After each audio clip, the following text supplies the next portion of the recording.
Hello, everybody. Beatle Dave calling to you from Derbyshire in the UK. I'm sorry you've had to wait for a few days, but I've been on my 8-day stint at work. That often doesn't really suit me. Beatle Dave, this is the channel where we talk about everything to do with the Beatles and record collecting in general. Today, we are going to talk about a film that came out in 1978. So it's like a case of when is a Beatles film and an album, not really a Beatles film and an album. So we are going to be looking at Sergeant Pepper movie and the soundtrack album, and if it is really as bad as what the critics made it out to be when it came out originally in 1978. Before that, I'd just like to say thank you to everybody that is subscribing to my channel. If you haven't subscribed, please just hit that like button and subscribe. That's all I ask you to do if you like watching my videos. Right, so we're going to go on with the main feature now. Now, I've had this album for a number of years. I mean, the sleeve on this is absolutely rubbish. I did get it in a job lot. So it's actually Sergeant Pepper's Lonely Hearts Club Band, and this is the soundtrack to the film with the same name. And it came out in 1978 and was on RSO Records. And it was actually produced by Robert Steinwood, was it? It has got some really, really nice songs on it. Got The Long and Winding Way, that's Peter Frampton. Oh, I'll tell you who's in it first. Like Peter Frampton's in it, the Bee Gees are in it, Frankie Howard's in it, Alice Cooper's in it, Aerosmith's in it, Billy Preston's also in it, Donald Pleasant, yes, Donald Pleasant, the horror actor, he is in it. And to be honest, if you didn't know it was him, you would never ever guess it was him because he's got a wig on and a beard and a gold tooth and everything. He plays like a record executive. He is actually one of the highlights of the film. You've got Paul Nicholas in it. He was a big star in England in the 70s. You've got Earth, Wind and Fire there in it. George Burns, he's in it. Who else is in it? There's lots of people that I've never heard of, to be honest. Trying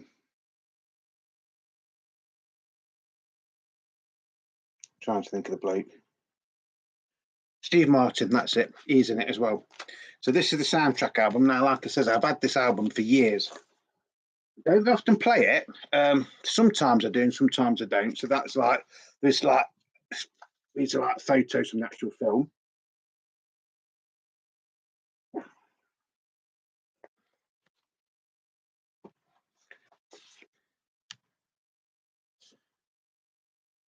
So actually, this is the running order of the track. So side A, you get Sergeant Pepper's Lonely Hearts Club Band. That's the Bee Gees and Paul Nicholas.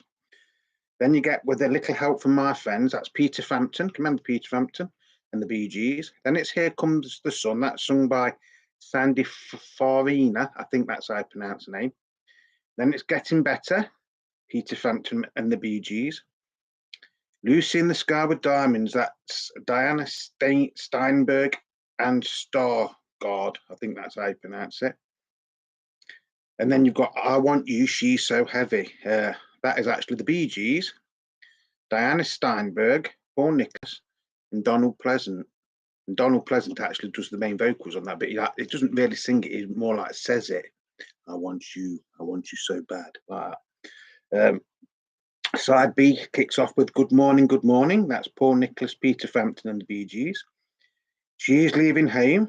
The Bee Gees, Jay McIntosh, and John Wheeler. You Never Give Me Your Money. That's Paul Nicholas and Diane Steinberg. Oh Darling. That's Robin Gibb. That is actually quite a good version of that, to be honest. Maxwell Silverhammer. That's Steve Martin. That is a bit weird, actually, when you watch that. Polythene Pam, the Bee Gees. She Came In Through the Bathroom Window. That's Peter Frampton and the Bee Gees. Nowhere Man, Bee Gees. That is quite a good version of that, to be honest. Sergeant Pepper's Lonely Hearts Club Reprise. That's Peter Frampton and the Bee Gees. Side C is Got to Get You Into My Life. That's Earth, Wind and Fire. And it is quite a disco-y version of that, to be honest. Then you've got Strawberry Fields Forever. That's by Sandy Farina. I think I've said that name right. If I haven't said it right, I'm very, very sorry. Then you've got When I'm 64, which is Frankie Howard. And he doesn't really sing it, he just keeps saying, will you get older when I'm 64? It is quite funny. And I'm going to it in a bit when we start talking about the movie. Fixing a Hole, that's George Burns. Yes, the great late George Burns. I think he lived to be about 100 or something before he passed away. Then you've got Because, which is Alice Cooper and the Bee Gees. That's quite a good version. Golden Slumbers, Peter Frampton, and Carry That Weight, the Bee Gees. And then side D or side 4, Come Together, Aerosmith, brilliant version. Being for the Benefit of Mr. Clark, that's Morris Gibb, Peter Frampton, George Burns, and the Bee Gees. Then you've got The Long and Winding Road, that's Peter Frampton. A Day in the Life, that's Barry Gibb and the Bee Gees. And then you've got Get Back, which is Billy Preston. And then you've got Sergeant Pepper's Lonely Hearts Club Band Finale. So obviously most of the songs on here are written by John Lennon and Paul McCartney, except Here Comes the Sun, which obviously is George Harrison's song. The strange thing is that although it's Beatles music, there's still quite a bit of Beatles connection as well, because George Martin did additional keyboards on this, and he also produced it and arranged it. Robert Steinwood tried to actually sign the Beatles after Brian Epstein died because it was something to do with NEMS at the time. And then obviously Billy Preston, he played with the Beatles anyway, didn't he? And the Bee Gees were once going to be signed to NEMS as well, weren't they, I think?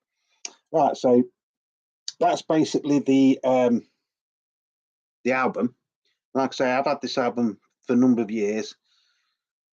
Don't play it particularly a great deal. It's one of them albums where some of the songs are really, really good, but some of the songs are a bit like disco-y for me. But until last week, I'd never actually seen the film. So now I've seen the film, I can put this soundtrack into content with the film, if that makes sense. Apparently Jeff Beck played on this as well. So there were some famous people in it, weren't there, really? I don't know if John Lennon and Paul McCartney had any control over the release of this whatsoever. I should imagine they had to say that it was okay to do it because they're still technically in the songs, didn't they? Although on here it doesn't say Northern Songs, it says McLean Music Inc., because that was the American version of it, wasn't it? Like the American version of Northern Songs. And it was, oh yeah. Everything was arranged and produced by George Martin, except Got to Get Into My Life, which was produced by Maurice White, and Come Together, which was co-produced by George Martin and Jack Douglas. Well, Jack Douglas go on to produce Double Fantasy for John Lennon, didn't he? Sure he did. So it's 1978, RSO Records. And this is actually an American version because that was RSO in America. I think in England it was on A&M. So it's RSO Records Inc., but it's got an A&M label. And it's got an A&M, I think it's an A&M catalogue number because it's AMLZ 66600. So that is side 1. And that is side 2. Now, in the UK, I don't think this film was ever like released or had a cinema release. I don't think it's ever been on the TV. But the other day, I was just messing about on YouTube as you do, and like I say, I've like read reviews of the film, and everybody seemed to think it was really, really rubbish at the time and things like that. So I found that you can actually watch this whole film on YouTube. So that's all the cast there, by the way. So me and the missus, we sat down and watched it. Now, I was thinking this is going to be absolutely rubbish. which I shouldn't have done really. And I should have tried to watch it with an open mind, but because I'd read that much about it, you know, I just thought, well, I'll give it a go, and I will like watch it. Now, once I got, it got started, and I did actually start to enjoy it.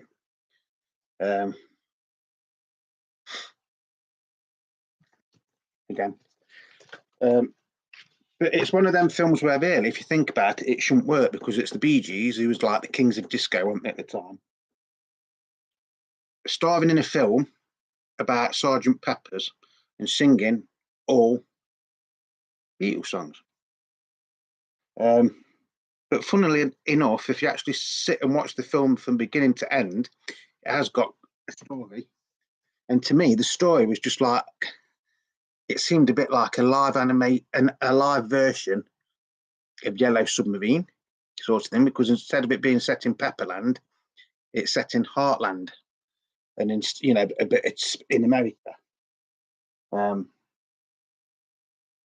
just seeing if there's a picture. There isn't a picture of that one there.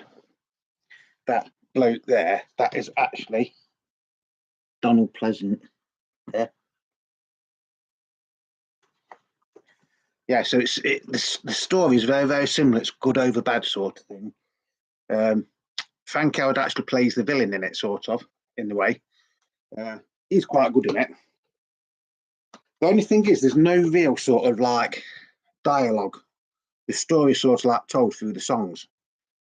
The only person that really speaks in it is George Burns. He sort of like narrates little bits of it. And he plays the mayor of Heartland. Excuse me 1 minute.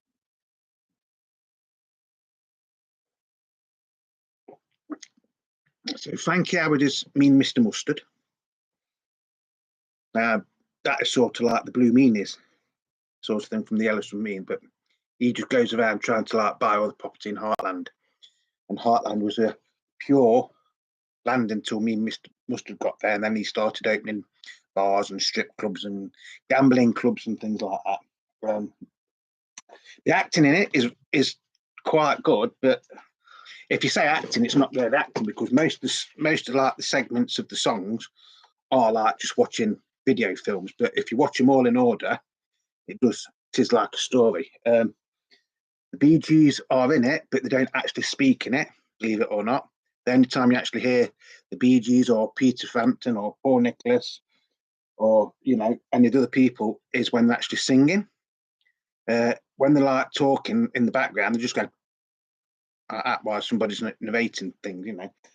It is a bit strange to watch, but it actually works. I think when this came out, it might have been like a little bit ahead of its time in some ways. I mean, disco music and the Beatles shouldn't really mix, does it? And to be honest, a lot of it on here isn't really disco. Some of it, some of the songs do have a little bit of a disco like edge to them, but on the whole, they are like the Bee Gees' interpretations of Beatles songs, or Peter Frampton's interpretation. So that Peter Frampton was a good rock guitarist, so the ones he's on seem to be a little bit more rockier. Earth, Wind and Fire, yeah, that's like a disco one. Their version of Got to Get Into My Life, but again, that was actually a hit, wasn't it? Billy Preston, Get Back. He's not, although he's supposed to be Sergeant Pepper into or something in this. He's right near the end of the film, and you think, well, he was on Get Back, wasn't he? So he does sing Get Back, right? Brilliant version, right? But he doesn't play keyboards on it. He's got like a trumpet in his hand all the way through it, and he's dancing. And I didn't know, but he was actually quite a talented dancer as well. Steve Martin does Maxwell Silver Am, and that is a bit OTT for me. But then again, he'd just done Little Shop of Horrors, hadn't he? So I think it was like done to be quite a bit like that. The rest of it is that Alice Cooper plays a good part in it as well. So if you haven't ever watched it, if I was you, I would look it up on YouTube and just watch it and see if you think it is good or bad. I'm not saying it's good, but I'm saying it's probably not as bad as what people made it out to be. So, I mean, in the 70s when this came out, it probably did seem like it was a really, really bad movie, to be honest. Like I say, I watched it the other night, and I was actually surprised that I actually enjoyed it, because I was thinking, no, it's going to be rubbish, but I did actually enjoy it. The thing is, it's now, do you know, if you like watch these films that have been out, just in the last few years, sort of like, was it Yesterday and things like that, and the one they did about Elton John and the one they did about Freddie Mercury. Yes, there is some talking. I mean, there's a little bit of talking. It's mainly just singing. So I think nowadays this would be classed as a musical soundtrack, wouldn't it? And I think the film would have been classed as a musical. Frank Howard's good in it. I like Frank Howard anyway. Some of the people that are in it I've never actually heard of. So if I pronounce the names wrong, I am very sorry. Peter Frampton plays Billy Shears. Barry Gibb is Mark Henderson. Robin Gibb is Dave Henderson. Morris Gibb is Bob Henderson. Frank Howard is Mean Mr. Mustard. Paul Nicholas is Dougie Shears. Donald Pleasant is B.D. Brocklehurst, who is the owner of a record company, apparently in this. Sandy Fariner is Strawberry Fields. Dan Steinberg is Lucy. Steve Martin is Dr. Maxwell Edison. Aerosmith play future villains, so they are like the baddies as well in this. Alice Cooper plays Father Son. Earth, Wind and Fire as the benefit performers. Billy Preston is Sergeant Pepper. Stargard are the Diamonds. George Burns is actually Mr. Kite, although in the thing I'm sure he said he was the Lord Mayor or something. Carl Stunekin or something is the Brute, who's like Frank Howard's heavy like henchman sort of thing. Patty Jerome is Cylinder Shears.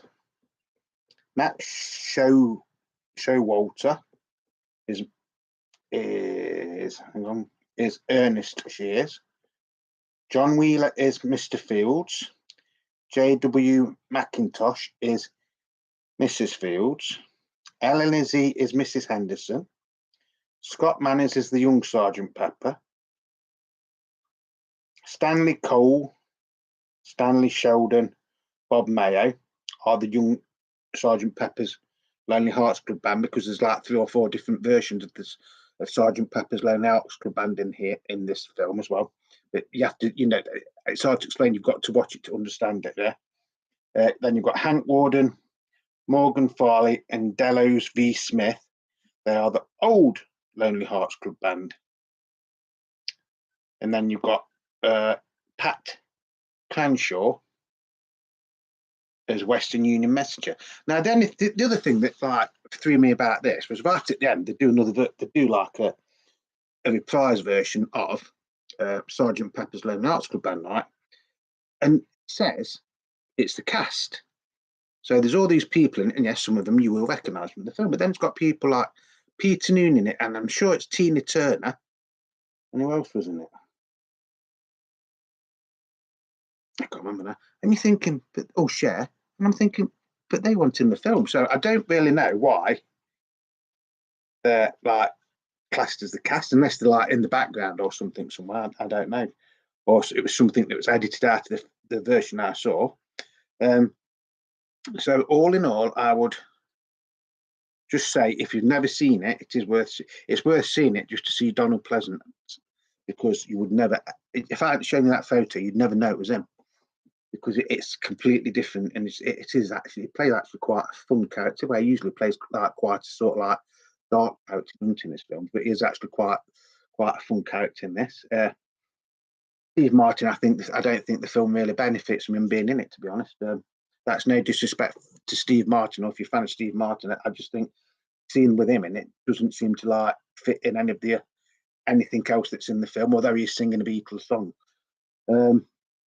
Everything else in it is actually quite good. like I say, I've had this for a few years, and I did actually get this in your job lot. That's why that's on there, because it was, I mean, this is how I got it. But you know, it is of its time. Some parts of it are really funny. Some parts are a bit, you know, it's one of them films where you're going to have to watch it from the beginning to the end, and then you'll sit. If you actually sit and watch it from the beginning till the end, then you will know why I think it's like an updated version of Yellow Submarine. Yeah, it's good. It's what it is. Would I ever watch the film again? I don't know. Probably. I wouldn't say it would be one of my favourite films of all time, but yes, it was very entertaining, and the missus enjoyed it. Like I say, the songs, you know, the majority of the songs, if you think about it, technically they shouldn't work. You know, Beatles songs being done slightly disco, but it's not really disco. A couple of them have, you know, got like disco keyboard bit in them, things like that, but a lot of it is just like newer interpretations of the Beatles songs. So the soundtrack album, I would say yes. If you haven't got it, go out and try and get it, because I'm sure you can pick that up for a couple of quid. To be honest, 5 at the most probably. It's never going to be worth a great deal, but it is nice to get it, just to listen to like the Bee Gees, Peter Frampton, people like that interpretations of Beatles songs. I think it was done sincere, but it does come across as more of a comedy. Whether that's intentional or not, it's like that. Sometimes it seems like the Bee Gees are like taking the piss in places, but then when they're singing some of the songs, you can tell that they are really putting the heart and soul into it. As I've said, they do a brilliant version of what was it? Oh Darling, and that is Robin Gibb singing that actually. And they do a brilliant version of Nowhere Man. That is brilliant as well. And they do actually do a good version of Sergeant Pepper as well. Sergeant Pepper's Lonely Hearts Club Band, should I say? And with a little help from our friends. And being for the benefit of Mr. Kite, that like the video segment of that is actually quite good as well. So whether John Lennon ever saw this, I don't know. I should imagine he knew about it, because he was actually still alive when this was done on. Yeah, so that's it. Sergeant Pepper's Lonely Hearts Club Band. So if I was going to sum it up, I would just say, if you haven't ever seen it, and you was probably a bit like me, and you've read all the reviews that were probably done in the 70s, and you know everybody was saying, oh, it's rubbish. Yes, it's not the best film in the world, but it is actually quite an entertaining film. So if you haven't watched it, you know, please, you know, even if it's like, just check it out on YouTube and have a look. If you have ever seen the film, you know, and you want to leave me a comment, please do. Like I said, I've seen it now. I don't think it was anywhere near as bad as what people made it out to be at the time. But I can't ever remember it being out in the 70s. So I don't know if it ever got released in the UK. It might have been one of these that was just made for America, or could have just been made for American TV. You know, I don't know. Yes, it's highly entertaining. I would probably watch it again. The album's okay. Like I said, you know, I've played the album a few times before. So I hope you've enjoyed this little video. Like I say, if you've got any comments, please feel free to like comment me. You know, maybe you went to the cinema in America or somewhere and watched it. I don't know. So I don't know if the version that I actually saw on YouTube was a whole thing, but it did go on for about an hour and a half, so I presume it is. As always, thank you to everybody that is subscribing and liking my videos. You know, if you're watching this and you think, yeah, he's okay, just give me a thumbs up. And if you want to subscribe, please subscribe. You know, it's free. As the name says, it is Beatle Dave. So 99% of the time, this channel is about the Beatles. This is sort of like Beatles, isn't it? Because there's Beatles connection, they're singing Beatles songs. But, you know, now and again, we do little videos on other artists just to keep people interested, because not everybody's a Beatles fanatic like me. You know, so we do things on, well, we've done things on David Bowie, Sex Pistols, Small Faces, the Kinks, you know, so, you know, it's not, although it's Beatle Dave, we do sometimes do other things as well. I don't take myself that serious. What you see is what you get. If you like my videos, just remember, please like and subscribe. That's all I ask, and then I can carry on doing things like this. So until the next time, it's Beatle Dave from Derbyshire in the UK, saying peace and love to you all, and stay safe till the next video.